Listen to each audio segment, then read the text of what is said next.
this should be played at high volume, preferably in a residential area.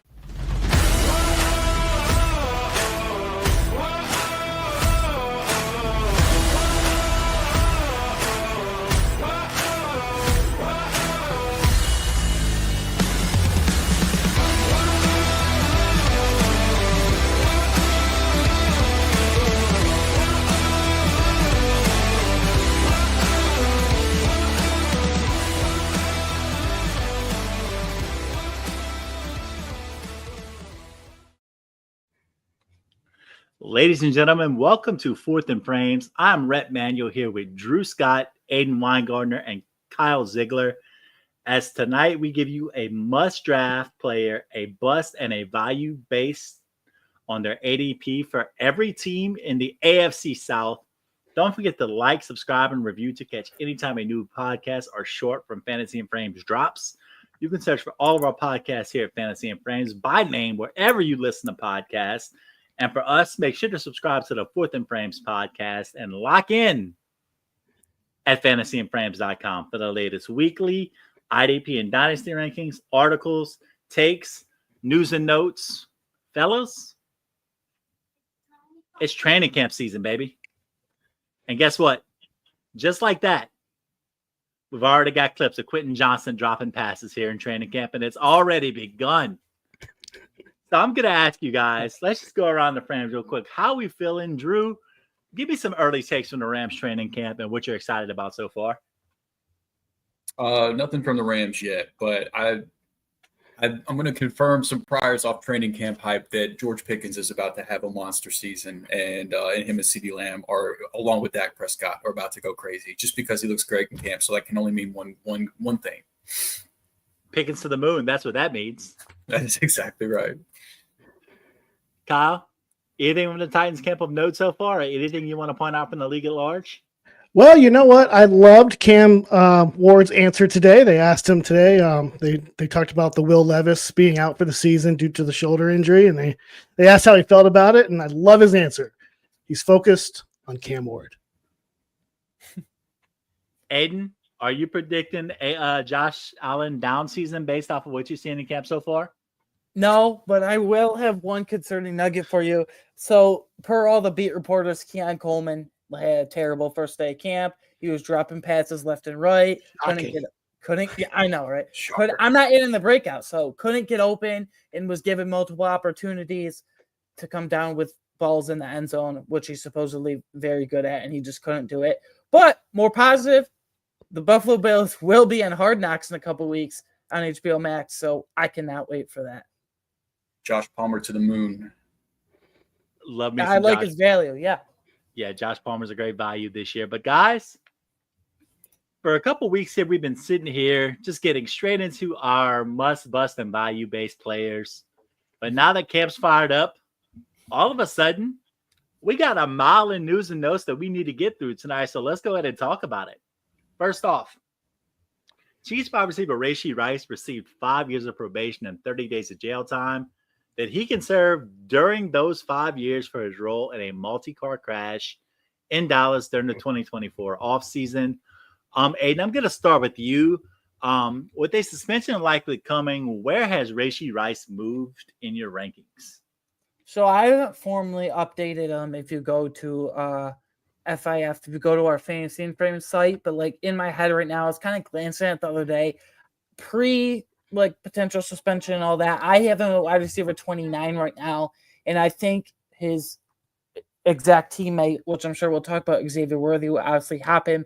But as for where I'll move Rice, I'm probably gonna, honestly, this might sound harsh, but I'm expecting a 4 to 6 game suspension, 4 at minimum, 6 at maximum potentially. I think I'm going to end up moving him significantly down 9 or 10 spots to the lower 30s, unfortunately. And once he does come back in mid to late October, whenever that is, if the suspension timeline that I'm predicting lines up, then I think Xavier Worthy will be a prime sell high candidate during the season. That we always love to use that term, and I think Rashee Rice will fit right into his role. But for draft season, I'm moving him down to the lower 30s, unfortunately. Drew, how you feel about that? You agree with that statement or disagree? I'm not too far off. I was high on Rice before the news. So I had him up at wide receiver 15. And I mean, he took a tumble. I've got him down at wide receiver 28 now. So just ahead of Travis Hunter, George Pickens that we just talked about, which I might end up moving Chris Godwin, that territory. I agree with Aidan's thoughts of what a suspension could be. Whenever we get more concrete news, I'll react a little bit more then, but I would imagine that'll probably be around where he's going to be. You're still going to have him for the money weeks, and I think he will fit right back into his typical role as the lead target earner once he does come back. So if you feel differently, if you think the Xavier Worthy breakout from last year wasn't just dependent on Rice not being there and that's going to be sustainable moving forward, then I think that you should be higher on Rice. Because, I mean, if Worthy does take advantage of Rice being off the field and makes it hard for the Chiefs to put it back in there, then that's a different story. But I think that Rice will still have his same role whenever he gets back. So I think he's still worth drafting around that wide receiver 30 territory just for the upside he's going to offer whenever he does come back. Yeah, it's hard to just disagree with that sentiment because at the end of the day, whenever Rashee Rice has been in that offense with the Chiefs, Patrick Mahomes has found a way to get him involved and get him involved extensively. Yeah. So if you're getting him at wide receiver 28, 30, 32 at this point, I mean, you're drafting him with preparation to stash him. So you might draft an extra wide receiver in the early rounds to make sure you have some guys to back that up or whatever that is. But for the most part, later on in the season, you're moving one of those guys, you're plugging in the holes that you had from early in the season, and then you're getting value there. I still think drafting Rashee Rice, especially now that he's more of a value, is still a sound strategy for fantasy players as we head into redraft season. Staying with receivers and moving to the Minnesota Vikings, Kyle, Jordan Addison's DUI case has concluded. He got a fine. He got probation. So I'm going to go ahead and ask you, are we moving Jordan Addison down at all or expecting any kind of suspension based off of how things ended in his case? So pretty cool thing, guys. I just wrapped up my rankings on the ECR Fantasy Pro site, so I'm excited. They're going to launch here on the Fantasy and Frames site sometime this week. Not sure when. I know Jorge's pretty busy, but he's going to get around to it. So yeah, pretty excited about that. So am I moving Addison down? This one's a little bit different than Rashee Rice, in my opinion. I'm keeping him where I have him, which is wide receiver 32. I believe there is going to be a suspension, but I'm seeing minimal suspension, maybe 2 to 4 games max. I have him here kind of like in a holding pattern, kind of wait and see. If it's 2 games, I'll keep him there. If it's 4, I might move him down just a touch, but that's really about what I would do for Addison. Yeah, because Drew, at this point with Jordan Addison, we really haven't he's not really a guy that you're drafting in the early rounds. He's more like a mid-round guy at this point at wide receiver 32. So, I mean, even with a suspension coming, you can't really fluctuate the value that much. I feel like he's pretty locked in where he is in terms of ADP at this point, right? Yeah, I think that's fair. I moved him down 1 spot, so not much movement for me. I already had him down at wide receiver 36. I was already lower than consensus on Addison anyway, and so I didn't feel the need to move him much more than that. But yeah, I agree with Kyle. I think 2 games, he might get it bargained down to 1. You know, who knows? But if it ends up being more than that, I'll push him down a little bit more. But I've got him right in front of Jerry Jeudy, Jacoby Myers, Josh Downs, Jaden Reed, guys that are lower in their team's pecking order anyway. Kind of similar to where Addison is as well. And so my concerns are more already baked into where I've got him ranked before the suspension, so I didn't move him much. Yeah, I mean, it's a fair statement. I think we keep Addison right where he is right now because I think with as much targets as Justin Jefferson tends to command to begin with, he's a solid second, maybe even third option at offense with Hockenson. So there's not much room for him to fluctuate in that situation. And a rookie quarterback, basically rookie quarterback. Basically a rookie quarterback that some of us are higher on than others, but I digress. Some of us. Moving into the Drew Scott section of the news and notes segment. Drew, there are a couple guys since I've known you that you've been bullish on, to say the least. There's 2 guys that always come to mind. My boys down here could probably name the first one. Kyle, who do we know that Drew loves at the tight end position or has at one point in his life? Oh man, Kyle Pitts. Also, Jelani Woods, but we're not going to go there right now. Oh boy. But Rough. segueing into the Indianapolis Colts, Drew, we're so fucking back, baby. We're so back. Anthony Richardson is believed to have recovered from his shoulder setback as the team gets ready for training camp. He's been in Florida for weeks, working with personal coaches and throwing the ball with good velocity. So, Drew, there's no better place to go to with this question. Is it possible that Anthony Richardson can be a value in fantasy drafts now at quarterback 29?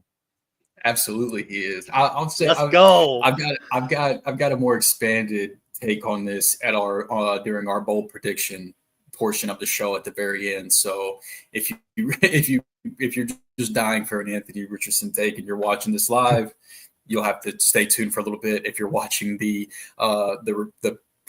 post live recorded version of this, fast forward to the end if you want my Anthony Richardson take. But I got one in the hopper for a bold take for Richardson. But yes, I think at quarterback 29, he is absolutely a value. And hey, Rich, you better be a value after what you did to me in Scott Fish Bowl last year. Whenever I took you in the first round and let me down, bro. Well, what a joy it is that my two of the players that I'm associated with on this show are Anthony Richardson and Kyle Pitts. That just really makes me feel great. And Jelani Woods. And Jelani Woods. That one I take pride in. He cannot help it that he got hurt all the time. That is not his fault. The holy trinity of fantasy football: Anthony Richardson, Kyle Pitts, Jelani Woods. Such a weird group of players. Noted fantasy football expert Drew Scott, ladies and gentlemen. Oh man, I gotta go find a bridge. He's got better takes, guys. I swear. He does. Just wait. Stay tuned in throughout this live show, and you can definitely hear some of those great takes. But speaking of the tight end position, the Seattle Seahawks released Noah Fant this week, saved themselves about $9 million on the cap. And the big takeaway from all of that is all of a sudden, everyone is going Elijah Arroyo to the moon. So, Aidan, I'm going to go ahead and ask you this. How high did you move up Elijah Arroyo in your rankings after this Noah Fant release? Oh, I'm all in, man. He was my Arroyo coming into the pre-draft process was my tight end 3, right behind, well, not right behind, there was a gap, but behind Tyler Warren and Colston Loveland. In Seattle, with the release of Fant, it's JSN, which I'm over the moon for, obviously, and then it's an older injured Cooper Kupp, and then who else is going to catch the ball? Jake Bobo? No. MVS? We've seen that story. No. So it's going to be Elijah Arroyo. And they obviously have confidence in him. Mike McDonald and staff and that front office were like, Noah Fant, thanks for everything, but like we have Elijah Arroyo coming up. So I think the absolute floor for Elijah Arroyo is a top 20 tight end this year. And this might sound bold of me to say right now, but I think Elijah Arroyo has an outside chance. I'm not predicting it. I'm not guaranteeing it, but an outside chance to finish as a top 12 low-end tight end 1 in 2025 fantasy football, just because of the opportunity, just because of the targets, and how much trust, this team clearly has in him after the release of Fant. But Drew, let's play devil's advocate with me because Sam Darnold looked great in the KOC offense last year. He's moving to the Clint Kubiak offense this year, which for 2 weeks last year was the best offense in football. Super Bowl. Here you go. For 2 weeks, what a 2 weeks that was. And then you know what? That seemed to kind of fall flat on its face based off of talent. Now, I'm not saying that Seattle nearly has the dearth of talent that New Orleans did last year, but it stands to reason. Like, how much are we trusting Sam Darnold coming off of a unicorn year to supply JSN, Elijah Arroyo, maybe Cooper Kupp, maybe making sure Kenneth Walker has? How much are we trusting this offense? I do have some trust in it. I do like Kubiak. I'm so on Darnold. I think that I don't think he's as bad as he showed us during his time with the Jets, but I also don't think he's as good of a quarterback as he played in some moments last year either. I think he's somewhere in the middle. Jason's going to be the obvious lead guy there, but there were moments where Kupp looked like his normal self last year, and there were moments where Kupp looked like he was not the Cooper Kupp that we were used to. And so I don't know what version of Cooper Kupp we're going to get this year, but given how good he has been, I'm willing to give him the benefit of the doubt to at least start the year that he's going to be the number 2 guy there, which has Elijah Arroyo as the number 3 option, which isn't a bad place for a rookie to start. I could see a world where he grows into being the second option in this offense. I don't think it's going to be something you're going to get right at the jump to start of the year. I don't think Elijah Arroyo is a guy that you need to draft in your typical 1 quarterback leagues because I don't think he's going to be very productive to start the year, in my opinion. But I wholeheartedly agree with Aidan that I like Elijah Arroyo, the player, a lot. He has a really easy profile to get behind. He averaged 16.3 yards per reception in college, which was the highest number among the draft eligible tight ends. He averaged 9.4 yards, career yards after the catch. Again, highest number among tight ends. The 40 was solid. The speed score was solid. He has the athleticism that you want out of a tight end for a tight end to need to be productive. He has the college profile of a good tight end. He got the draft capital getting picked with the 50th overall pick in the 2nd round. There's a lot of good things there, and them now, instilling more faith in him by letting Fant go. It's basically, I think he'll handle the receiving reps. AJ Barner will handle more of the blocking reps and things like that. So I think there's a world where Arroyo can grow into that role. I don't think it's anything that's going to happen off the jump. But I agree with Aidan's, summary of Arroyo the player. And so it's just a matter of how long it takes for him to get into that role. But I like the guy quite a bit, so I don't mind taking a shot on him. I've got him up at tight end 21. He's right behind Brenton Strange, Hunter Henry, Chickakwanko, some other guys that could be higher up in the pecking order possibly to start the year. But I think Arroyo's got just as much talent, if not more, than those guys. So if you want to take a shot on him, I don't blame you at all. So let me ask you this, Drew. If everything, because you know how I feel with like the rankings and stuff, if everything hits and everything goes right for Arroyo, what's his ceiling? Top 12, top 15? Yeah, I think borderline back end tight end 1 could be his ceiling. I think it's probably more so I think his ceiling probably lives somewhere more around like the tight end 14, 15 of the world. If I wanted to play conservative, but if we look back at the end of this year and he's the tight end 10 in points per game, it's not going to shock me. I agree. I was just curious where you were at with that. And lastly, before we get into the AFC South, Chris Godwin is not participating in team-related activities to begin training camp as he continues his rehab, coming off of an injury last year. We are going to go around the frames real quick, then get into the AFC South. But after that report that the Bucs were expecting Godwin ready for Week 1, let's start with you, Drew. Should we be concerned about it? I don't think so. Not yet. Talk to me in a few weeks if things still aren't progressing, but I'm not super concerned right now. But I do think we should be paying more attention than we have been to Emeka Egbuka in drafts. I mean, he's one of the more productive college wide receivers that we've had in a while, despite the fact that he's just had to play alongside top 10 pick after top 10 pick at Ohio State in the wide receiver room. He still found a way to be productive, got good draft capital and a good offense with a good quarterback.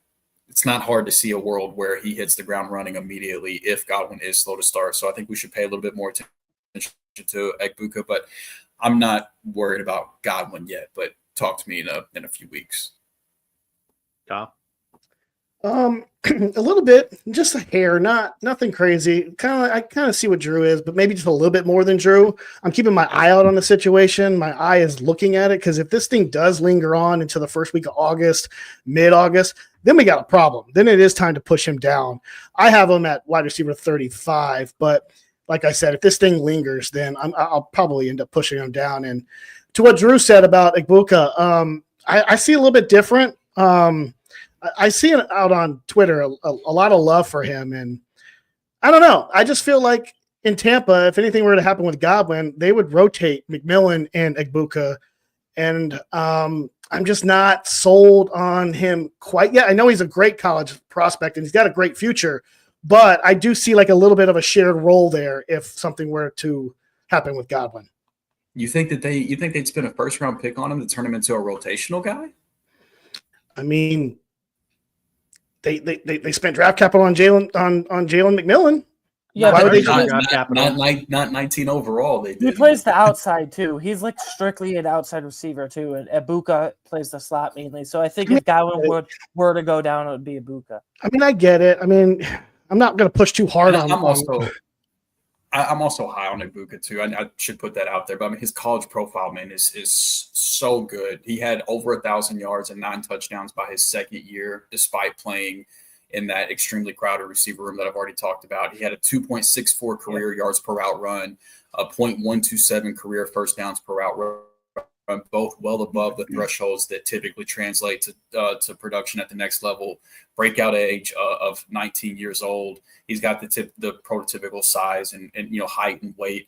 The only thing that he didn't have in his college profile for it to be like damn near perfect was that he wasn't an early declare, which again, given the rooms that he played in, it doesn't surprise me that he went back for a 4th year. But I don't know, man. He's about as safe as a prospect as I've seen at the wide receiver position in a few years. He doesn't have necessarily the ceiling of some of these other guys, like even in his own class, Tedderall McMillan. But I just think he's one hell of a player, man. And those guys that get that first round draft capital, that has really translated well in the recent future. And so the one worry I had with Ibuka is the runway going to be clear for targets? And if Godwin for some reason was to slow down, that's no disrespect to Jalen McMillan. I think that he had a really solid year last year, especially down the stretch. But I think that was more so he's a talented player, so I don't want it to come across wrong, but I think that was more so a mix of opportunity and talent, whereas I think that Ibuka is just simply a more talented player, and talent ends up winning out at the end of the day, no matter what you did prior to the team drafting these guys. The way I look at it is basically if the Bucs felt so confident in the depth they have with Jalen McMillan, they wouldn't felt the need to draft Ibuka in the first round in the first place. That's kind of how I look at it. And so if there's snaps to be had, I think they're going to be Ibuka's. And not just that, but I think that one thing Tampa has done well is from a completely football perspective. They're not thinking this year, they're thinking 5 years out as well, too, because you don't draft Jalen McMillan and Emeka Ibuka in back-to-back years thinking that Mike Williams and Chris Godwin are going to be there 5 years from now. So this is the long-term play. Is it a little bit crowded this year? Maybe so, but, and I know we're talking redraft and this is a redraft show, so yeah, it makes things a little muddled between Ibuka and McMillan for this year. But I mean, McMillan was still, he was third round, 92nd overall, so it's not like he was like a undrafted free agent or a late day 3 pick or anything like that. There was still solid draft capital invested in him, just not at the level it ever. That's what I was going to say. They're not going to just throw away their 3rd round pick. That's what I was going to say. Yeah. No, I agree. McMillan also had if you look at it, he also had a very low yards per route run. His baseline stats look good, but with the opportunities he got, but if you dive into a bit more, he ran hot on touchdowns. Yeah, it was a touchdown or bust basically. That's why they drafted Ibuka. Yeah. But yeah. So, guys, let's go ahead and let's get into the AFC South, where we're going to talk about our must-bust and values based off of their current Fantasy Pros ECR ranking for half PPR. And we're going to go to the H, baby. You know what it is. If you've been with us for any amount of time since me and Drew have been on this show, Drew is not going to shock you with his must-draft player because we have always been one thing on this show. We are A1 day one. We have been a Nico Collins program. And Drew, you go let the people know why he's your must-draft player at the ECL wide receiver 7, which based off of what he does and how productive he's been over the last 2 years, like this is a guy that has top 3 in fantasy potential at the position. You're getting him at wide receiver 7. So talk us through it. Yeah, absolutely. And yeah, for those of you that were around to hear it and to see it, I salute you. For those of you that weren't, a couple of years ago before Nico had his breakout, Rhett, Chris, Battistell, myself, we were all on the show throughout the entire offseason talking about how you needed to take a late shot on Nico Collins, that he had the talent. He just needed the quarterback play. Rookie CJ Stroud was going to turn things around for him. The clips are out there. The receipts are out there. You can see that I'm not making this stuff up. But Yeah, I wish Colby Conway's stinking ass was here tonight so he could hear me talk good about a Houston Texans player, because it's the last time I'm going to do it for a while, because after this is done, I get to look forward to the Rams spanking the Texans in week 1 while Colby's going to be in attendance. So I hope you're looking forward to that, Colby. But yeah, with Nico Collins, you mentioned you can get him off the board at wide receiver 7. He should be going off the board before that anyway. The first thing with Nico Collins is that, just plain and simple, whatever he was on the field last year, he was great for your fantasy lineup. He ended up finishing as the wide receiver 7 in fantasy points per game. And he wasn't just great for fantasy. He's just a flat out incredible receiver. Like once you get past the Justin Jefferson, Jamar Chase, CeeDee Lamb, like whenever you're just talking about real life NFL receivers, who were the best receivers in the game, once you get past those 3, at that point, Nico Collins has to be on the short list of, is he the 4th best receiver in the NFL? There were 66 pass catchers with at least 75 targets last year. Among those 66 pass catchers, he was 6th in targets per route run, 3rd in yards per route run, 5th in first downs per route run, 9th in yards per reception, 13th in air yard share, 15th in targets per game, 19th in yards after the catch per reception, and 15th in first read percentage. And he had 11 end zone targets despite only playing 12 games. So it doesn't matter where they are on the field. The guy is constantly earning targets because of just how talented he is. And I know that the Texans added several weapons to their passing offense this offseason. It looks a lot different than it did last year. They've got Jaden Higgins and Jalen Noel, the 2 rookies.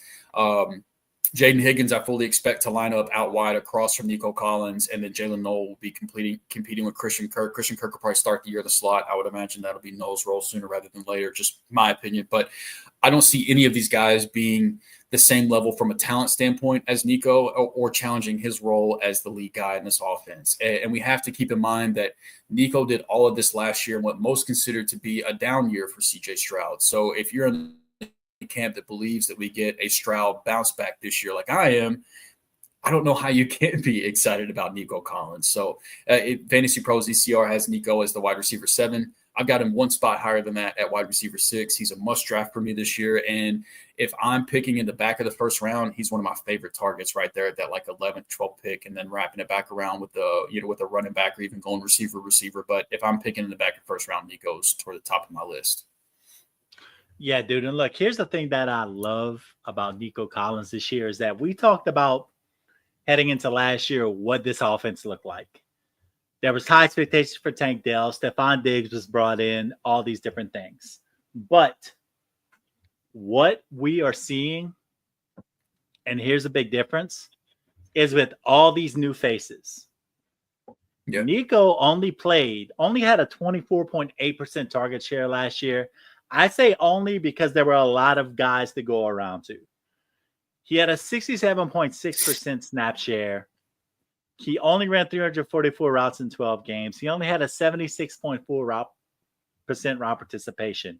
Guys, there's not a Stephon Diggs to question whether Nico Collins is the wide receiver 1. There's not a Tank Dell to question whether Nico Collins is possibly the wide receiver 1. It's his job. It's his room.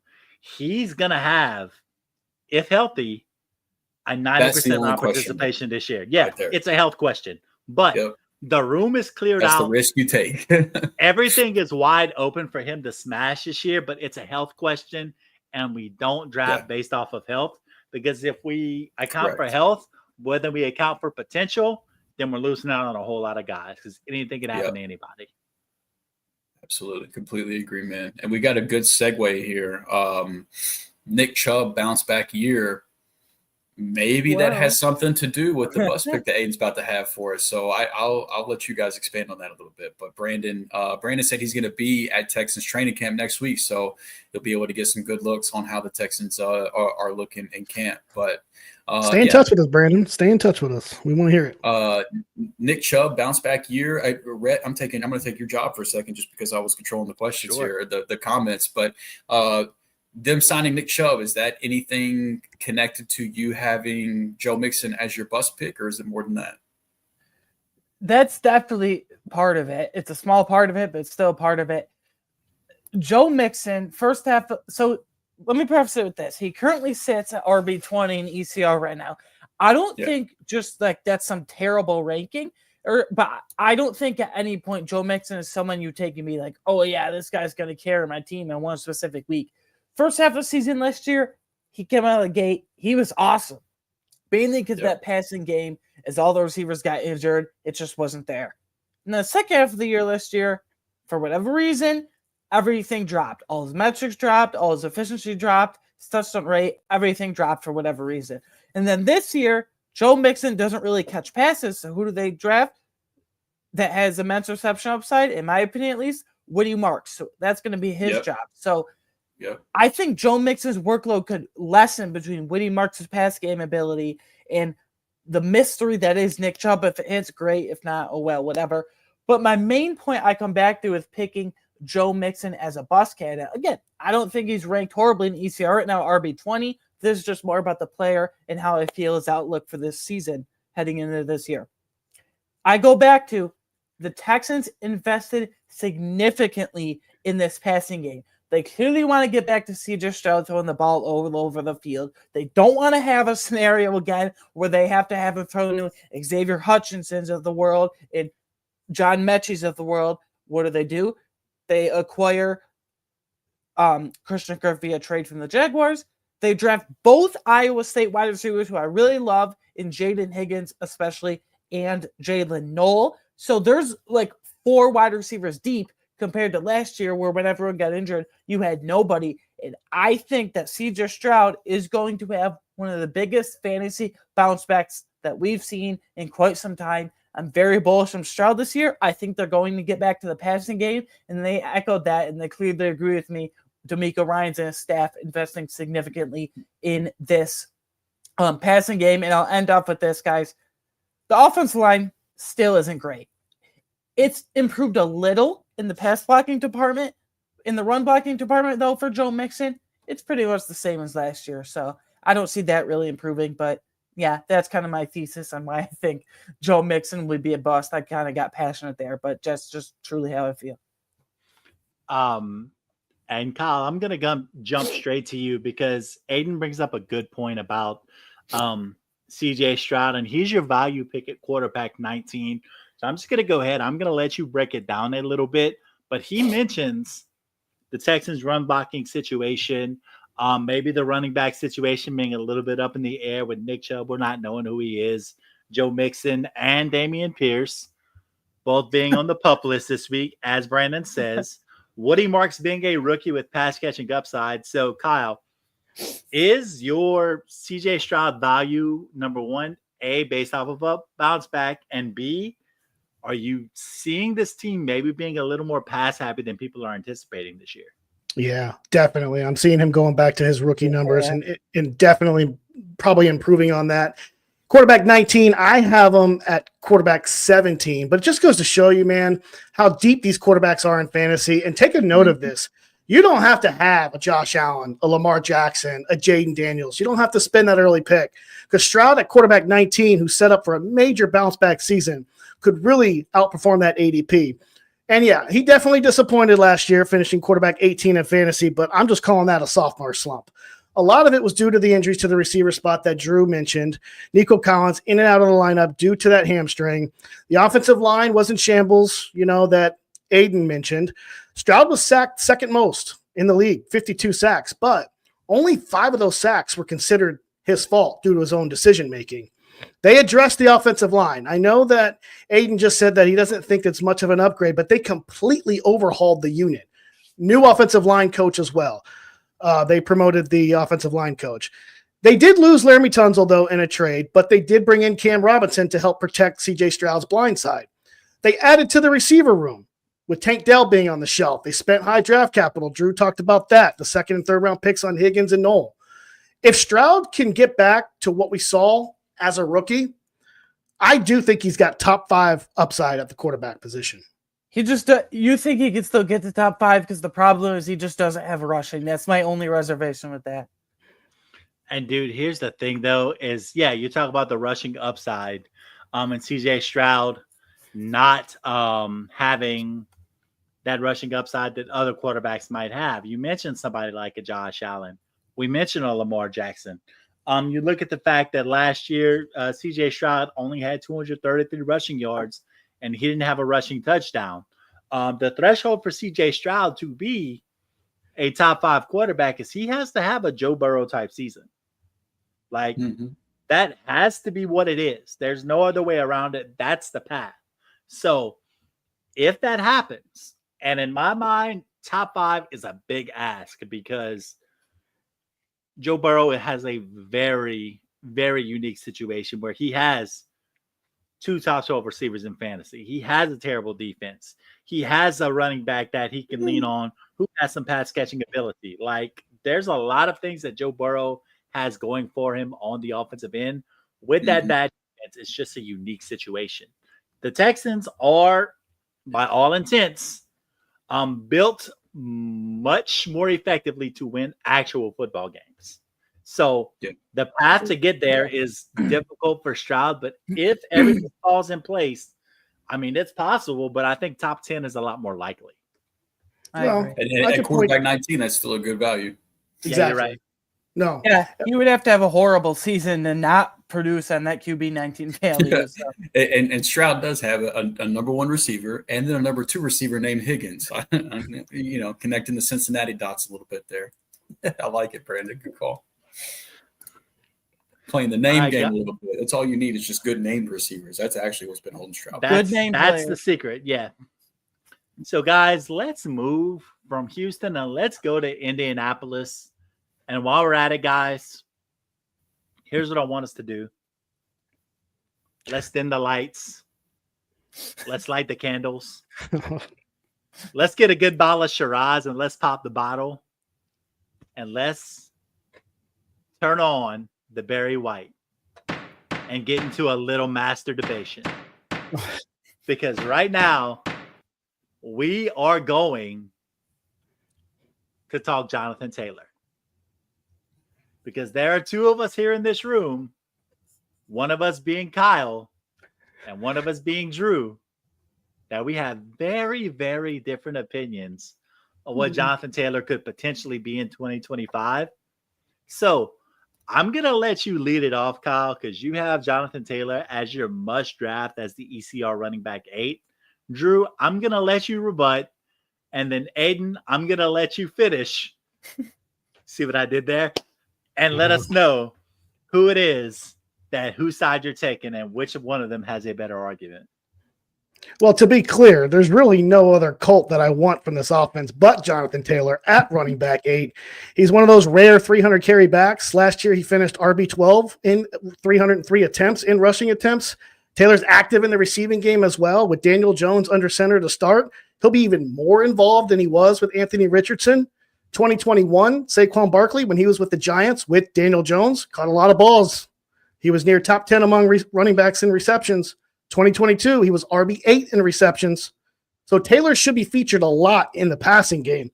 And let's credit Shane Steichen to this, man. Shane Steichen. He has a history of successful running backs. When he was in Philly as the offensive coordinator, Miles Sanders was the running back. In 2022, Miles Sanders had a career year. Hasn't topped it since. 1,269 rushing yards. Finished RB13 that year in fantasy. Steichen's first year in Indy, 2023. Unfortunately, Taylor got hurt. Only played in 10 games. But he still had 741 yards and 7 scores. And not for nothing, Zach Moss. Who? Yeah.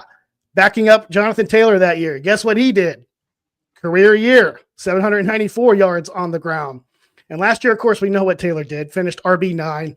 Shane Steichen just deserves a lot of credit here because even someone like Aidan in a Shane Steichen offense could get some yards. Oh, wow. Thank you. Rhett would disagree, but bonus.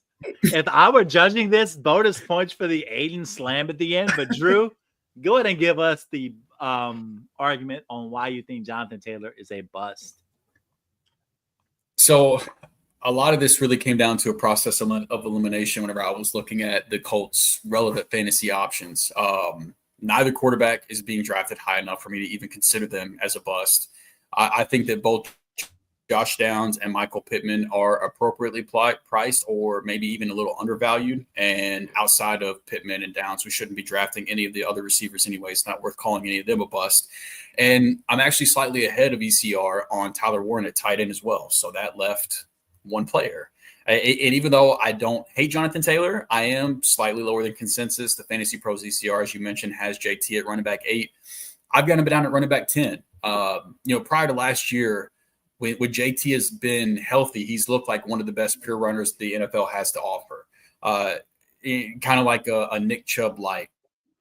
I look at them in very similar situations, like great pure runners, not doing a lot in the passing game, but just really solid pure running backs. But I'm sure the high ankle sprain had something to do with the dip in efficiency last year. But among running backs with at least 100 carries, he had the 14th highest stuff percentage. He was 42nd in missed tackles forced per attempt, and he was 44th in yards after contact per attempt.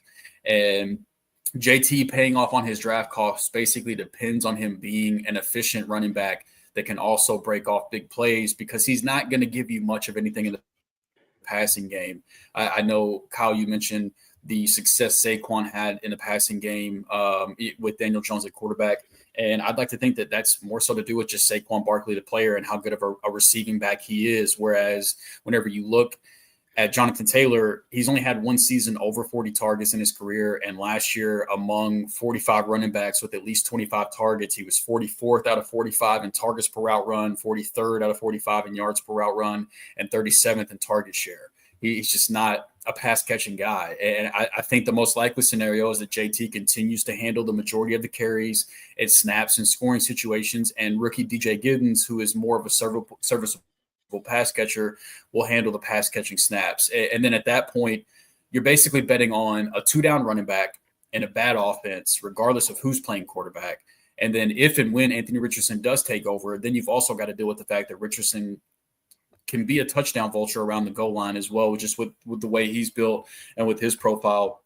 And so if JT does come back healthy this year and is the runner that we're accustomed to watching, then there is a world where he could be worth that running back 8 price tag and maybe even finish a little bit better than that. But I'm just not willing to bet on that right now, given all the question marks surrounding both JT and this offense. I'd rather have Josh Jacobs and Bucky Irving, both of who are behind JT in the Fantasy Pros ECR right now. And I've also got Garrett Wilson ahead of him in my overall rankings as well whenever you're looking at drafts. And so even though I love Jonathan Taylor, the player, I think he's a great running back, but just whenever you consider the fact that he's mostly been a guy that you're going to need to depend on first and second down, you're going to need to depend on him to score touchdowns.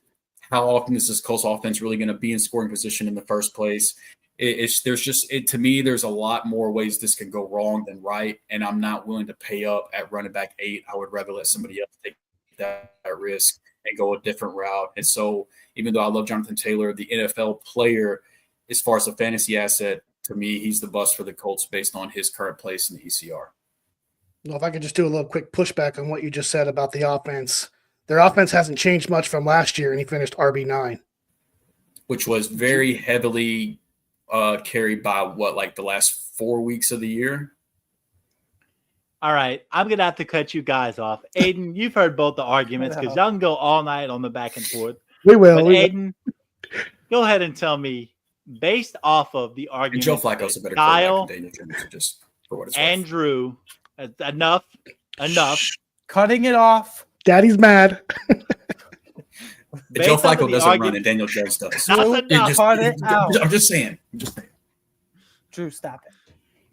Sorry. Based off of the arguments that they gave, Aidan, who are you going to go with? He has to get the last word. Is Jonathan Taylor a must or bust here in 2025 based off of these arguments you heard?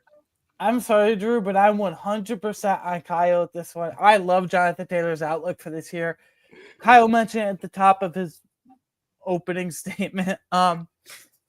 I'm not really interested in anyone at all in this offense. And if I am, I think they're very much appropriately valued fine right now in ECR. So I love Jonathan Taylor. He's going to get a ton of volume. Yes, his receiving ceiling, receiving upside might be a bit capped, but if volume a bit capped. Yeah, okay. When we say a bit capped, I think we're talking about a guy. I think you should say more so like non-existence, not a bit. Well, Kyle said whatever. Anyway, what Kyle said, Okay. Saquon Barkley's a good pass catcher. What the hell's that got to do with Jonathan Taylor? Aidan, listen. Shane Steichen's offense. When you say a bit capped, you're talking about a guy who had 5 drops on 31 targets last year. I'm just going off what Kyle said. 5 Okay. drops on 31 targets. That is a 16% drop rate. You know Fine, what that tells fine. me? Fine, non-existent. Okay. Anyway, when I was on Taylor's here, Better. moral of the story, he'll get a ton of volume, and I'm just not interested in anyone else really. He doesn't need to catch the ball when he gets 300 plus carries, guys. That's the only way they're going to be able to move the offense too. So And you right. think defensive coordinators playing against him don't also know that? If we can figure that out on this podcast, you don't think defensive coordinators are going to put that together? they knew that last year with Joe Flacco, and it still worked out very well. No, Joe Flacco is much more of a threat to pass the ball than Daniel Jones is. I know that, but This defense finished is in the now top- more. This defense is now more predictable with Daniel Jones at quarterback. he's than it still. was with I'm Joe not Flacco. even in this argument, and he still finishes the You top are 10 now. RB last year. Yeah, I know. One So, thing Drew, you for- learn about masturbation is whenever you're the one that's ruling, if you rule against me, you are very much a part of the argument now. And I will hold So, on Drew- to this for the entire year. You So don't hear me if bringing up Jelani Woods anymore. if Jonathan Taylor is RB8, where would he have to go for him to officially be a bust, in your opinion, for him to fall next year for fantasy scoring? That's a good question. Thank you. Unprepared. Well, he didn't know. In fairness, he did not know that I was going to bring that up. So I've got him. I've got him probably at running back 10. I've got him at 16 or running back, more? it's funny you say that. I've got him at running back 10, and he's in a tier with my running backs 10 through 16. So outside the if top he 15. if he falls outside of the top 15, I think that's a pretty fair barometer. If he falls outside the top 15, but if you just ask yourself this: if you take Jonathan Taylor around the 2-3 turn as the running back 8 off the board, and he finishes the season as the running back 14, let's say running back 12. You took him at running back 8, but he finishes running back 12 or 14, something like that. Are you happy with that? it's not going to – I mean, It's not going what I to want kill you, right?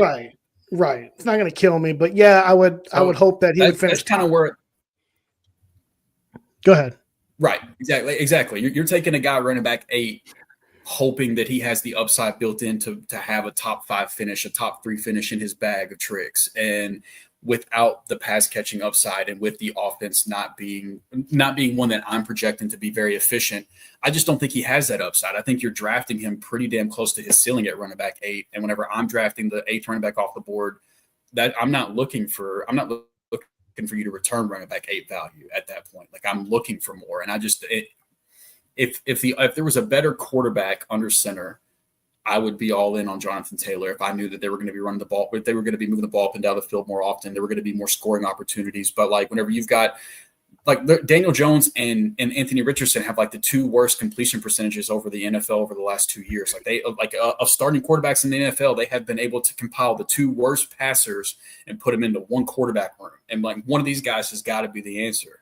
And so I don't see it being an efficient offense. He's not a good pass catcher. I don't get where the upside comes from. And that's my problem with taking him inside the top 8. I also think this is like the lowest Taylor's value has ever been. Because remember when everyone was taking him first overall in 2022, and then he got hurt, and then his value dropped. So in the past, his value has been very high. So I think this is the lowest his value's ever been for where you're taking him, at least. I'm just taking him at that 2-3 turn, like Drew said, for those 300 plus carries that nobody else behind him is going to steal any carries. Yeah, you mentioned DJ Giddens, but come on. Really? He's not going to take carries. No, I completely agree. He's not going to take any carries. I'm just saying that that's who I expect to fill in on the passing downs work, because he was a better passing a receiving back in college than what JT has been across his career. But as far as carries go, that's JT's world. I don't expect him to lose in that area at all. I completely agree on that. Yeah. Just real quick, in terms of what this Colts offense is going to look like with it at the quarterback position, I'm going to go with another deep cut real quick. I think it might have been last year, Drew. We talked about the one line that no quarterback wants to approach. Do you remember what we called it? The Tim Tebow line. The Tebow line. That's right. It's Yeah. like the Mendoza line in baseball where you're batting under Yeah. 200. Tim Tebow's right. career completion percentage is 47.9%. Anthony Richardson crossed the Tebow line last year at 47.7%. To So quote you're telling Mad me Men, there's a chance.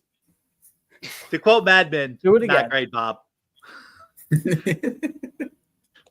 So moving quickly through the Colts, Aidan, just tell us why you think that all the Colts are appropriately rated, because you said there's no value in this offense this year. Yeah, I like Michael Pittman and Josh Downs as players, but I just don't like the whole quarterback situation like Drew's been pounding the table for.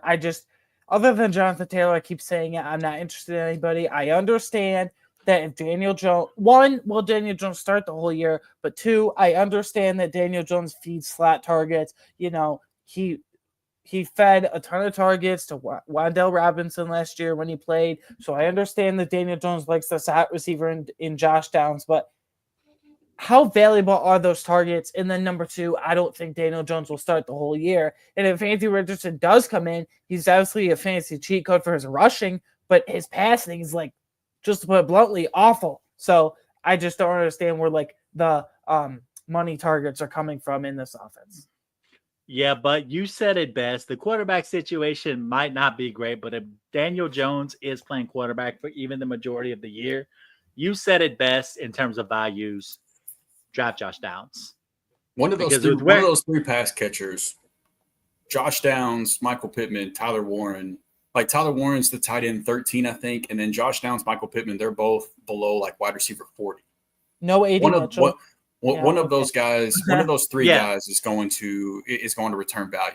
Good luck. It won't be two guys. Out which one? Yeah, no, exactly. It'll be one. Good luck figuring out which one. But one of those three names is going to be a value. I feel like it's more of a. If you told me you have to pick one, I would pick Josh Downs just be off of pure talent. But Michael Pittman has also been a complete target hog for the last several years while battling through injuries, and it's just like Michael Pittman's 4th round, 5th round draft price last year was kind of crazy, but this year he's damn near free. And so, like, I think either one of those receivers, Tyler Warren, I don't want to draft multiple of them, but I want to leave my draft with one of Josh Downs, Michael Pittman, or Tyler Warren every single time, because one of those three guys is going to hit, but I don't know which one. I feel like it's more of a best ball offense to draft one or two of them rather than a full year redraft thing. Yeah, it could be. So, fellas, we've spent a lot of time in Houston. We spent a lot of time in Indy. But there's one place that I feel needs our utmost respect. And say it with me. No, they don't. Duval. Liam Cohen. We're going to Jacksonville, and we're going to start. Let's get straight into it. Aidan. Yep.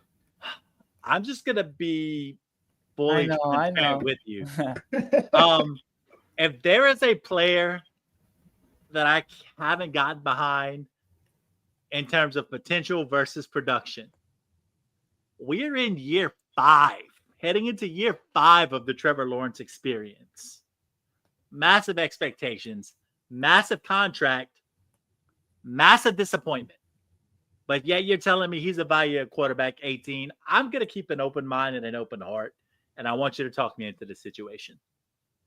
Yeah, I think this is finally the year for Trevor Lawrence. I think in year 5. I think this is finally the year he puts a guy. Well, okay, he's had 2 lame duck head coaches in Urban Meyer and Doug Peterson. Like, what do you want? And other than, like, he hasn't had he had Evan Ingram and Christian Kirk for that 1 or 2 year stretch, but they got hurt.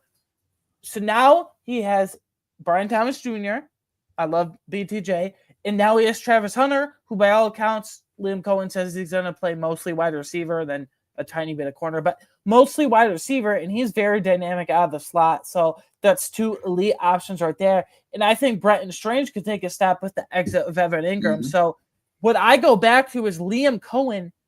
He gave Baker Mayfield a resurgence last year. So I think Trevor Lawrence could be this year's Baker Mayfield. It's a severely late round QB 18 right now in ECR. And we know We know the running game is impossible to figure out all there in Jacksonville. Travis Etienne, Tank Bigsby, Bashaw Tutin. You don't look at it and say, oh, yeah, they're going to be dominant. So I think they're going to have to air the ball a ton under Liam Cohen with Brian Thomas Jr., with Travis Hunter. That's two elite talents right there. So I think this is finally the year for Trevor Lawrence. I'm very excited for Liam Cohen coming in here and seeing what he can do with this offense. And that defense is like bottom 10 in the league as well by all positional metrics. So they're going to be in a ton of shootouts, in my opinion. You know what? I'm just going to go ahead and I'm fine. Fine. Like, we'll do it. We'll accept the argument. If it doesn't happen this year, though, I'm out. Like, it's over. Like, it's got to happen this year. It's do or die for you.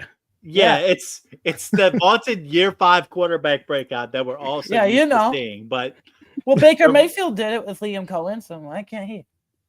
Fair point. Kyle? Hey, Aidan, I'll just, before they move on, I'll tell you this, Aidan, I'm with you. I think that he's a great value where he's going to as well. You're not Liam alone, Cohen man. offense with 2 elite receiver talents. Wow. And he has his own rushing upside too. Not a shit ton. But Doug Peterson never knew how to use that rushing upside. I think Liam Cohen will know how to use that rushing upside. So quarterback 18, I've got him at quarterback 14. So I'm with you. I've got him at 15, so I'm right there. See, let's go. I'm happy for you guys. Like, where do you have him in the 20s? See, Aidan, I don't hold grudges for too long. You know, I could have just you got over that real quick because you turned on me in masturbation. But you know, we're gonna put that behind us. But sorry, I know Rhett hated Trevor Lawrence's outlook so much. God, he's just mad. He's just mad that he's got hair. That's all it is. Oh, he's just mad he's got hair. Well, that's why also Rhett doesn't like me because I have a lot of hair. So I love so you're connecting the dots. See, Trevor Lawrence, me, Kyle, same thing. Travis Hunter has a bust at wide receiver 36. Talk through it. Moving on. I was going to say, it's only an hour show, guys. Yeah, I'm going with Travis Hunter here as my bust, even as wide receiver 32. I can't stand the Jaguars, but I actually like this kid as a person. He's such a good guy. Oh, he's but but he is a bust because there's a guy named Brian Thomas Jr. on the other side who had 133 targets and finished wide receiver 4 in fantasy scoring. I also fully expect him to play both sides of the ball. And I admit, if he was a receiver full-time, I would say he crushes this wide receiver 32 ranking. He's a hell of an athlete. He's going to tire out, though, if he plays both sides. No one really truly knows how much Hunter is going to play on the defensive side of the ball. But here's what we do know. The Jaguars sent the Cleveland Browns a 2026 first-round draft pick for Travis Hunter. They didn't just view him as a wide receiver. They didn't send that first-round pick thinking they were getting a wide receiver out of that. They got him because he's a unicorn, and rightfully so. The kid is special. But he's going to play a lot more corner than what they're portraying right now in the media. You know why? Because he's literally the best corner in the room right now. And outside of IDP, he's not going to get you any points. And I'm looking at the schedule right now. Week 2, they play the Bengals. Who's going to cover Jamar Chase and T. Higgins? Week 5, the Chiefs come to town. Monday Night Football. Ooh, watch out. And then week 7, Drew's Rams. Puka and Devontae, he's going to play a lot of corner. You're kidding yourself if you think he's primarily being a wide receiver, because when you look at that depth chart, Travis Hunter is already the best corner in that room. I agree with that part. I do also think that you don't typically, like, I agree you trade up to number 2 to draft a unicorn. If you were going to separate the positions, teams are never going to trade up to number 2 to draft a corner. You might trade up to number 2 to draft a receiver. And then you got Liam Cohen being an offensive-minded guy. So yeah, Calvin Johnson was the last receiver to go number 2. So that just, yeah. Right. And it just doesn't really happen at all with corners. But the fact that he's like, if Travis Hunter wasn't a unicorn, I don't think that he is great of a receiver as he is. I don't think that he goes at number 2.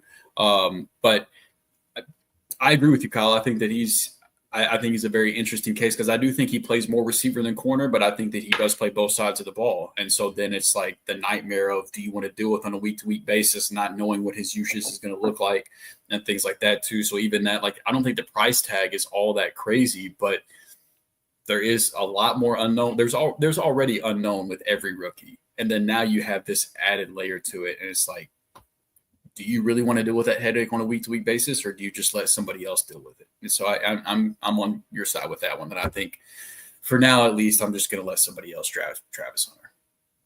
A lot of unknown. Yeah. A lot of unknown. And what a perfect segue, because if there's a lot of unknown in this Jacksonville offense, I'm looking at the running back room and I see, Aidan alluded to it earlier, you've got 3 guys who each bring a unique skill set, 3 guys who can each potentially impact games for the Jacksonville Jaguars this season, in Travis Etienne, in Tank Bigsby, and in Bashaw Tutin. But Drew, you're going to flag Clint on one of these guys and talk about him being your value. So go ahead and walk us through why that guy is the guy you're preferring in the Jags backfield here in 2025. Yeah, and I mean, the best part about the Jags backfield that you mentioned is I think somebody's going to be productive in the Liam Cohen offense. It's going to improve. Somebody's going to be productive, and they're all priced to the point to where you can just take your shot on who you believe in. Tank Bigsby, he's down at running back 42. Bashaw Tutin, the rookie, he's at running back 49. I think the ECR has this one right, though, with who should be the most expensive running back in drafts. But I don't think he's expensive enough. The ECR has Travis Etienne at running back 32. I've got him up at running back 27, so he's a value for me right now. Whenever it comes to these ambiguous backfields, I tend to prefer the guy that we've already seen do it before.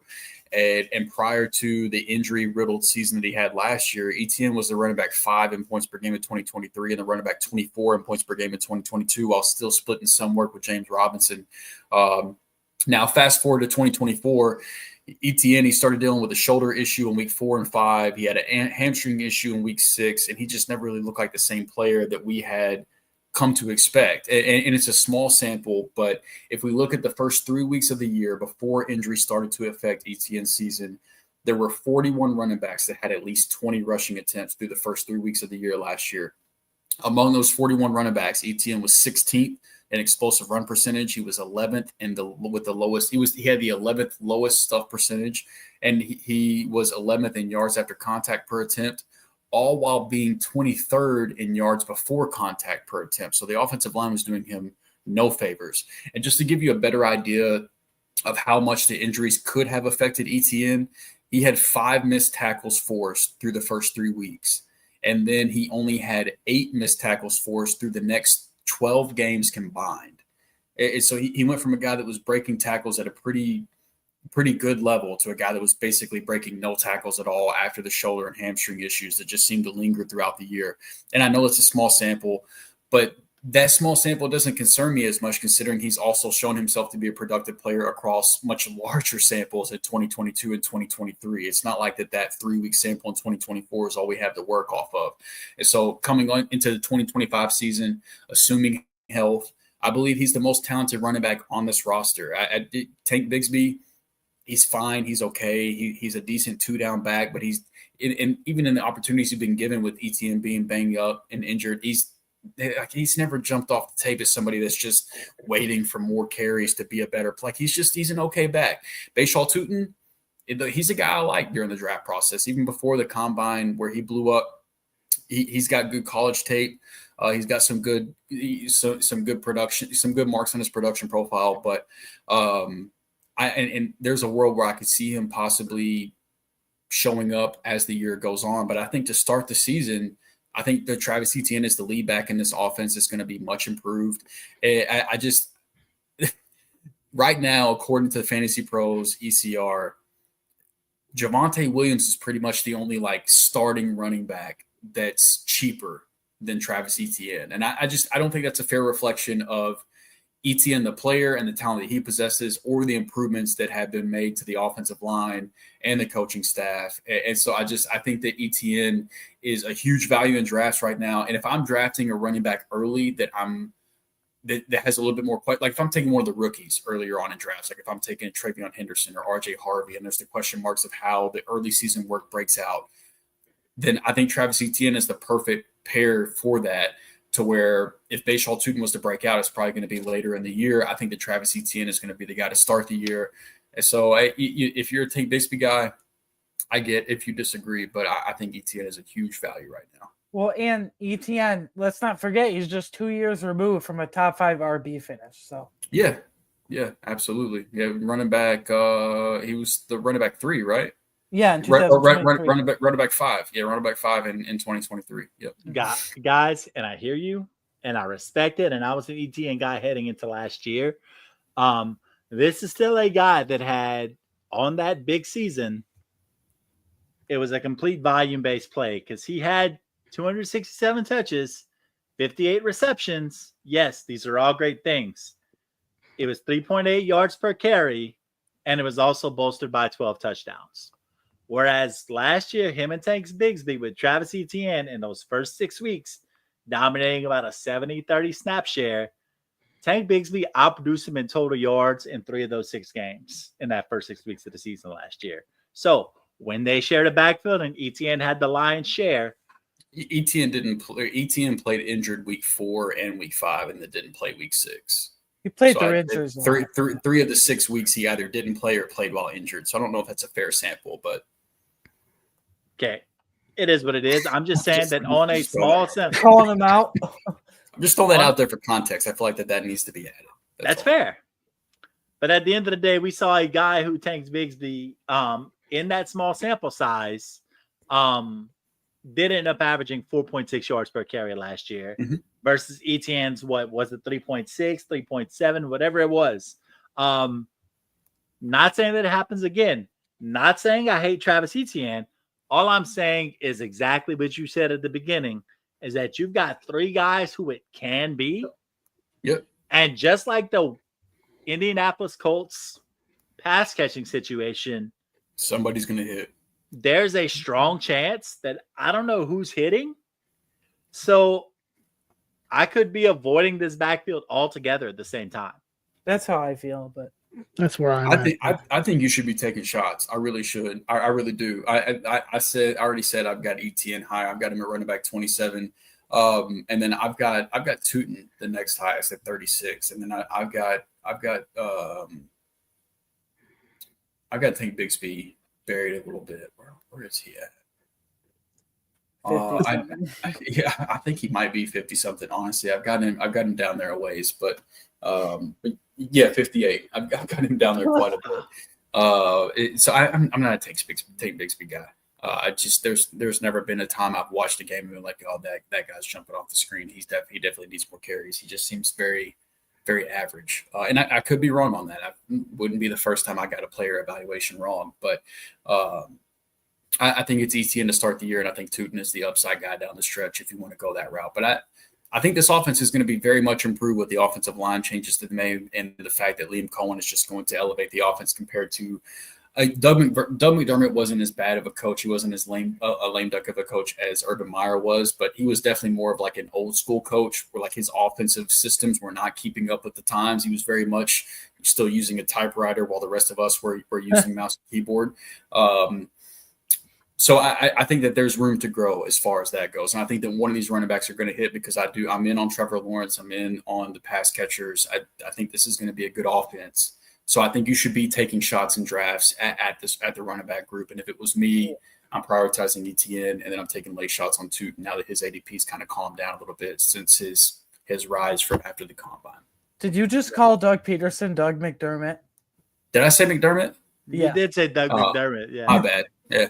Sorry. It happens. My bad. Old guys and just old dudes named Doug. You just don't know. You just get mixed up all the time. You never know. Yeah.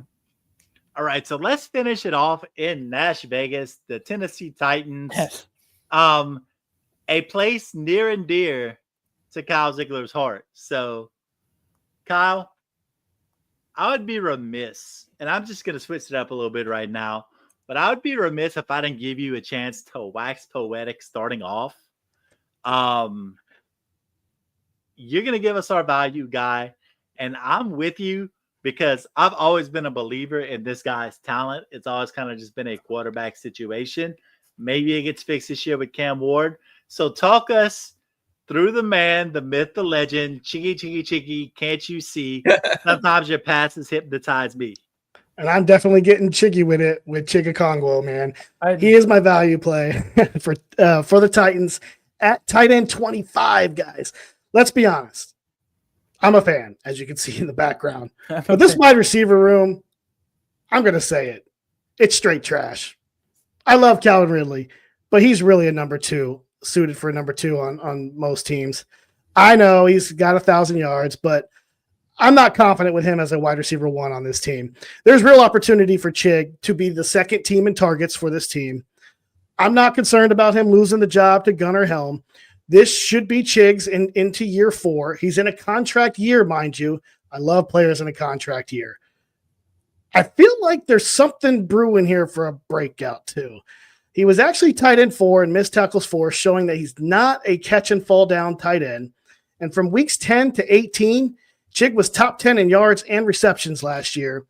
Cam Ward, I mean, he can open things up in the long game. More of a down the field passer than Will Levis. And I know Will Levis has an arm, but he never really displayed it last year. He was quarterback 23 in deep attempts.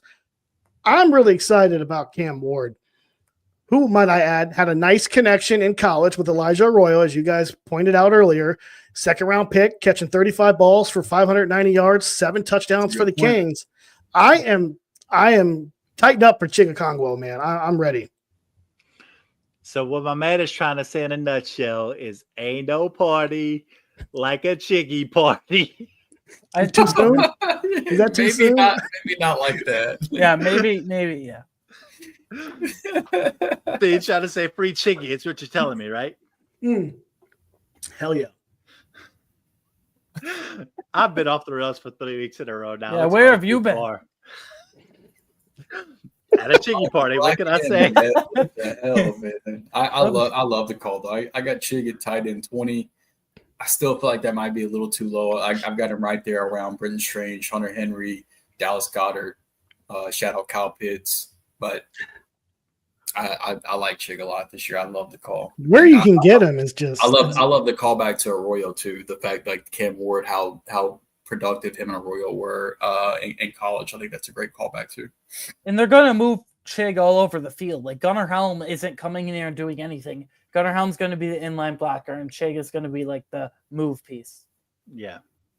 So Drew, after my complete derailment of this conversation, get us back on track and tell us about your must. Thank you for letting me go first. Tennessee Titan 2025. Yeah. So I'm starting to buy into the whole narrative that Cam Ward is one of the most underhyped and not talked about enough number 1 overall quarterbacks in a long time, at least for fantasy purposes. And that take has kind of been out there a little bit more recently. So maybe now he is starting to be talked about a little bit more. But this offense is still priced like Will Levis is going to be playing quarterback again next year. And I don't get it. Maybe I'm biased because I was a Cam Ward believer through college, but I think he's going to step in and immediately make a huge difference for this offense. And whenever we talk about the pass catchers, to me, Kyle, you're the Titans fan, but I think that there's a very clear number 1 target for Cam Ward in this offense, and I think that he can be a number 1 receiver in the NFL. But once you get past Calvin Ridley, you're talking about the ghost of Tyler Lockett and then a bunch of day 3 and undrafted free agents like A.O. Manor and DK and Xavier Restrepo, and I'm sure I butchered several of those names. And I like A.O. Manor, don't get me wrong, but I don't think that he's a threat to be the top target in this offense over Ridley. And there will be no master debation segment on this one either, because like I mentioned, I like Kyle's value pick for Chig to possibly be the number 2 target in this offense. But again, I don't think he's a threat to be the top target in this offense over Calvin Ridley either. And so the quarterback upgrade is there. The opportunity is there. Now let's talk about Calvin Ridley, the player. And whenever I present these numbers, I just want you to think back in your mind. Think about how awful the Titans quarterback play was last year. And think about the fact that Ridley was doing all of this despite the quarterbacks and not because of them. Okay, so these numbers need to be taken with a grain of salt. There were 53 receivers that had at least 75 targets last year. Among those qualifying receivers, Calvin Ridley was 3rd in yards per reception. He was 11th in missed tackles forced per reception. He was 23rd in yards after contact per reception, and he was 27th in yards per route run. Now, those numbers aren't elite. They're not nothing insane, but Ridley was really solid last year, all things considered. And so Now let's talk about why he could be even better this year with improved quarterback play. Those same 53 receivers we talked about with at least 75 targets last year. Ridley was 51st in catchable target percentage. 51st, man, out of 53. Like Romo Dunze and Amari Cooper were the only two guys that had it worse than Calvin Ridley last year.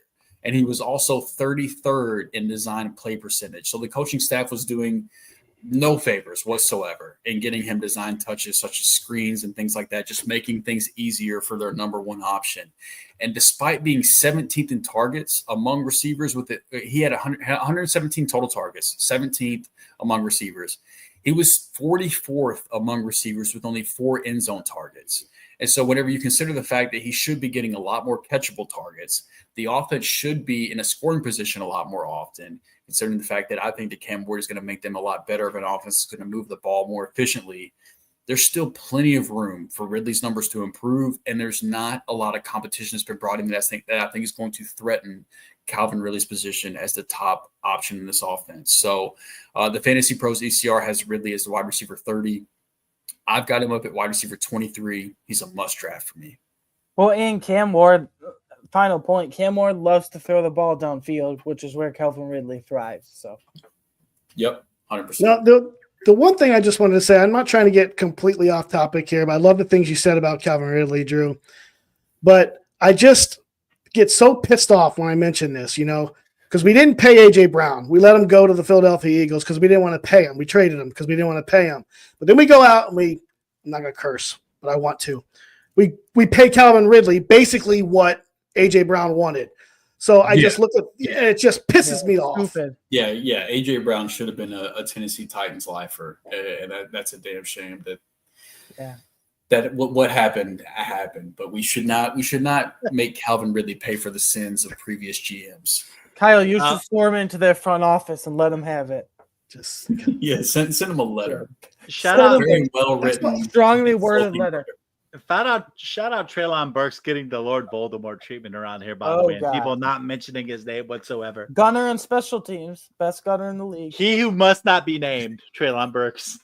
He's going to fall on a touchdown one way or another. He's going to make it happen. Fumble recovery in the end zone. He has done that before. He'll do Yes, it he again. has actually. That's how he gets relevancy. Hidden Scott Fishbowl by you with Treylon Burks this year, ladies and gentlemen. But Aidan, take us home with your value. And once again, you kind of just seem to feel like I mean bust. You bust. Yeah, you bust. So Or you no seem to bust. feel like everybody on this team is kind of good where they are. Talk about it. Yeah, I don't have any bust. To be honest, I think there's a lot of value to be had in this offense. I know not everyone's in love with Tony Pollard this year, so a lot of people could say that for bust. Like, I'm very much in on Tony Pollard this year. I have him at RB18, RB19, somewhere in there, if you look on the site. So I'm just very much in this offense. I think there's a ton of value to be had. You're not going to say a bust for anyone because they're all being massively overlooked. They're all being grossly undervalued right now, in my opinion. And people just don't understand the whole Cam Ward effect. Drew, to your point earlier, there's no hype for Cam Ward, real life, NFL, fantasy, whatever. Nobody cares. And I think it's just because everyone said, well, in last year's draft, in a typical draft, you wouldn't go number one. Who cares? It's this year's draft. I don't care who the other quarterbacks are. I don't care about last year. I don't care about 20 years ago. I care about right now with Cam Ward. So there's no bust to be had if, one, there's a lot of value, and number two, if everyone's so low to begin with, which is just wrong in my opinion. Sure. Completely agree, man. I think this offense is being so overlooked in fantasy drafts. Just the stink of Will Levis is just it's what I said at the top of my Calvin Ridley segment. This offense is priced like Will Levis is still the starting quarterback. We have not reacted at all to the fact that they took an uber talented quarterback at 1 overall that is going to immediately flip the dynamics of this offense. So we're just acting like that just didn't happen. And that makes no sense to me whatsoever. Does anyone realize, we love rushing in fantasy? Cam Ward has legit, league-winning rushing upside as well. Yeah. So, guys, before we get into our bold predictions, let's review the must-bust and values for each team. For the Texans, We said our must draft was Nico Collins, our bust was Joe Mixon, and our value was CJ Stroud. For the Indianapolis Colts, Drew and Kyle debated over whether Jonathan Taylor was a must or bust, and Aidan sided with Kyle on this and saying that Jonathan Taylor was a must draft while not having a value because everyone is appropriately valued. In Jacksonville, we went with Trevor Lawrence, Travis Hunter, and Travis Etienne. And then in Tennessee, we closed it out with Calvin Ridley, no bust, because once again, Aidan feels like everyone is appropriately valued, and Chigakonkwo as a value. That is the AFC South. But before we get out of here, Aidan, I'm going to start off with you. You're going to go to Houston and tell us what your bold prediction is for the Texans in fantasy football here in 2025. Yeah, so I love how this passing game is set up. I love how the Texans invested in it with DeMeco Ryans and the staff in the front office. I'm going to go with Jaden Higgins finishes as a top 30 wide receiver as the other true X receiver next to Nico Collins. I know that might sound bold right off the bat for a second-year rookie, but I'm expecting a huge bounce back from CJ Stroud. I'm expecting a huge bounce back in terms of passing volume. And if I have Joe Mixon as a bust, I'm expecting a lot of passing volume and a lot of passing success. And Jaden Higgins, he's 6'4", 215 pounds, I think, but 6'4" in the red zone. That's going to play up to a lot of touchdowns, hopefully. So I'm going with Jaden Higgins top 30, and I think he has a small chance to finish as a top 24 wide receiver with some big spike weeks that I'm anticipating. Next up, we have the Indianapolis Colts. And Drew, you mentioned it at the top of the show. You said you built it up. You let people know that you were going to have a bold prediction involving Anthony Richardson. Run it through for us, bud. Yeah, so I think Daniel Jones starts the year at quarterback, and he sucks as expected. And then Anthony Richardson takes over and is a top 5 quarterback in fantasy points per game the rest of the season. And I know that sounds funny. I've already got some laughs from my co-hosts here. But it like in all seriousness, it really is pretty close to how I expect the quarterback situation in Indy to play out. I do fully expect Daniel Jones to win the starting job, and I expect him to continue to be the same Daniel Jones that we've seen basically his entire career, which is not a good thing for Colts fans. And while Anthony Richardson might not be much better, I do think that once he eventually takes back the starting quarterback job, he will be good for fantasy football purposes. More so a top 10 quarterback than top 5, but top 10 just really isn't spicy enough for a bold prediction. And the reality is Richardson has had 12 starts over his first 2 years in the league where he's played at least 96% of the snaps. And he's been a top 5 quarterback in 1/3 of those starts. And then he's had another top 10 finish on top of that. So bold prediction, but if he gets the snaps and he's a starter, I don't think it's all that bold. I'm just saying. And goes back to my point. I think that he's a great value in drafts right now. If he gets on the field, there's no way he's not finishing as a QB1. Like that's just with the rushing upside. There's no way that's not happening. Yeah, and he's a quarterback 29 right now. And so, look, do you get him for 4 games? Do you get him for 8 games? Do you get him for 10 games? Who knows? That's the gamble. That's what you have to take. But if you're not drafting a quarterback early, I think that the way to go about it is it's kind of similar. Andrew Cooper, Coop, over at Fantasy Alarm and SiriusXM in front of the show, he has a yin and yang strategy that he goes with a tight end where you draft one upside, one safe tight end. I think you can apply the same thing to quarterback. Take yourself like a Matthew Stafford or a Trevor Lawrence probably isn't safe enough. But if you want to wait until the last 2 picks of your draft, you can draft a safer quarterback, a guy that maybe projects for 30-ish touchdown passes, and then follow that up with Anthony Richardson with your last pick of the draft, or 10th, 11th round pick of the draft, and see what happens. But yeah, I think that Anthony Richardson could absolutely be a value in draft where he's going with the upside that he has, because there's no way in hell Daniel Jones was on for that job. Come on, man. Yeah. And I'm going to take us to Jacksonville real quick. And before we went into the show, I had one thing in the show sheet. Then I heard the Jags arguments. I had to go Peyton Manning, had to call the audible. I had to go Omaha right here and change it up in the last minute. Drew, let's fire up Travis Etienne for a top 20 season as running back this year in fantasy football. Wow. Let's do it, baby. 20. So that's like mid-tier RB2 territory. I might not have won masturbation, but I won the Travis Etienne versus Team Big. He swayed him. So look, and it just comes down to this at the end of the day. I mean, I look at the receiving profile. I look at how Liam Cohen has used a Rashad White. I see how he used a Bucky Irving. I do think there's space for 2 running backs in this offense. But what we saw in Tampa last year was that we saw 2 running backs with pass catching upside using that offense last year. Mm-hmm. If that situation plays out the way it does, this is an Etienne and Tootin backfield and not an Etienne and Bigsby backfield. So did I sway you on Trevor Lawrence too or no? No, you didn't sway me on Trevor Lawrence. He swayed me on Travis Etienne. You tried. Okay. Tried. Is that just because you don't like me or actually because... No, I actually love you. It's just fun to give you a hard time. I'm going to believe it when I see it with Trevor Lawrence. I've seen it with Travis Etienne in the past. Fair enough. We sure have. I'll come back to this in a year and you'll see.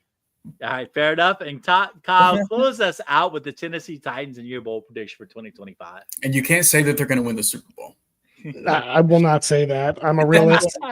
But I will not let this show die without – we did a whole Titan segment and nobody mentioned a word about Tyjae Spears. And that's my boy at ECR, running back 40. He's going to outperform this position and finish as a low-end RB2. I think we saw a signal of a possible breakout in Spears last year. I do. In the final 3 games, Spears actually outproduced Tony Pollard with finishes as an RB1, actually. He finished as an RB5, RB10, and RB12 in the last 3 games. It was one of those games was due to touchdowns, though. He scored twice in the game, so I will admit that. But in Week 17, Tyjae Spears had 20 carries for 95 yards on the ground. So I don't know. I believe that there's a little something here with Tyjae Spears. I like it. I'm with you. And before we get out of here, Brandon Hallam, our Houston Texans guru, has a bold prediction himself is that Cade Stover is a sleeper here in 2025. So, ladies and gentlemen, that is the AFC South. But before we get out of here, let's talk about our friends at Fast Draft. And make sure you're downloading that Fast Draft app and you're using that promo code FRAMES. And you're going to get a first-time deposit match of up to $50. You can play that Origins game where you're drafting only rookies. You could play Flex 4 where you pick your favorite players for the upcoming season. You could play D-Up, which is like Flex 4, but with IDP players only. It's 20-second timers. It's PPR formatted. It's 6-round best ball. It's perfect for you if you want to draft on the go. You got that itch, but you also want to get a little bit of money in that back pocket at the same time. That promo code is FRAMES to get your deposit match of up to $50 in credit. That is the Fast Draft app. Start drafting faster, ladies and gentlemen. So next week, we will be back in the saddle. We have everything going on right now. So much going on. We're going to have divisional previews up at fantasyandframes.com within the next week. Updating those rankings all the time. Just all these different things that are going. But next week, NFC East next week. I know I didn't put it in the show sheet, but next week we got the NFC East. Joe Dolan over at Fantasy Points and Sirius XM, who does incredible work. I believe also a resident Philadelphia Eagles fan. And then boss man Jorge Edwards, our resident Washington Commanders fan. So 2 different NFC East. Might get spicy. Spicy. Could get a little spicy with a couple NFC East rivals in the building with us, but we got some good guests on the show next week, so be sure to check out.